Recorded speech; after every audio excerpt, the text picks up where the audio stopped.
despite the desperate conditions that surrounded them. The poverty Arthur Scargill promised to remove was still present, and Thatcher, together with Norman Tebbit and his infamous bike, was looking to make it worse. Much worse.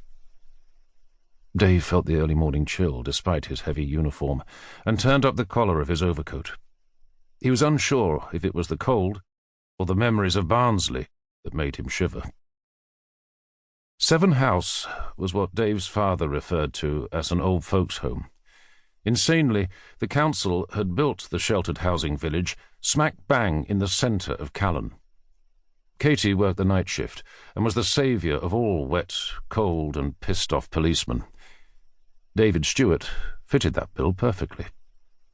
She made the most glorious hot-buttered toast and tea. More importantly to Dave, she was a friendly face on a beat where coppers were as popular as a fart in a spacesuit. Rumour had it that at one time Katie gave the odd passing copper a little more than tea and toast, but to Dave, who was still 4 hours from the end of a 12-hour foot patrol, the tea and company would be just fine. At the time of its construction, the community project was a novel design, with 30 or so one-bedroom semi-bungalows, each with a small garden surrounding a warden's house in the centre. Each house had direct contact with the warden by alarm 24 hours a day. An emergency cord was situated in every room. If any of the elderly residents had a problem, they could pull the little orange handle and the warden would come to their aid. That was okay when the place was built.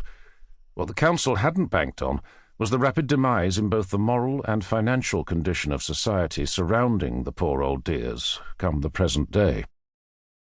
The elderly residents had major problems when they left their front door.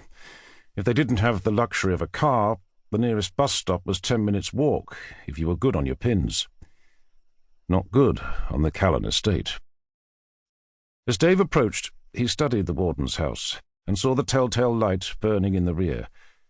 Katie was up and about. Dave could taste the hot sweet tea already. The young policeman knocked lightly on the back door of the residence. Seconds later he heard the shuffle of feet. There was a brief pause as Katie checked the spy hole in the door.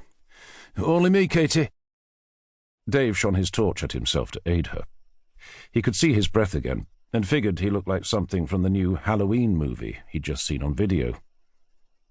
After various locks and bolts had been undone, Katie opened the door, and Dave gave his very best smile. Her dark hair was tied back to reveal a round, once very pretty face, devoid of makeup. She drew heavily on a dunhill, which, in Dave's experience, seemed to be permanently fixed in the corner of her mouth, and had caused a deep wrinkle on that side. "Can't be too careful, love," she said, exhaling smoke over him. "The little bastards on this estate never sleep. They'd rob the pennies from a dead man's eyes, they would." Katie was Preston born and bred, but like many of the town's residents, was descended from Irish stock. The town of Preston had been a trading post for hundreds of years, and the sea link between Preston and Dublin was only dwarfed by its big sister 23 miles away in Liverpool. Katie had family in all 3 cities. Divorced, much to her father's disapproval, and approaching 50, she was still an attractive woman. With a little help from Max Factor, she still managed to turn a few heads in the local pubs around the town, even if the heads were a little thin on top these days. She wore a dark blue overall, which Dave noticed was a little too tight at the chest. A pair of pink fluffy slippers completed the picture. "Get yourself inside, lad. It's blooming freezing tonight." She closed the door behind Dave, reapplied 2 of the 4 locks, and rubbed her hands briskly to warm them.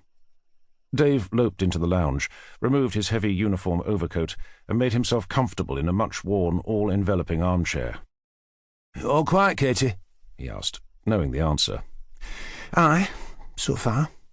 I'm not counting any chickens just yet, though."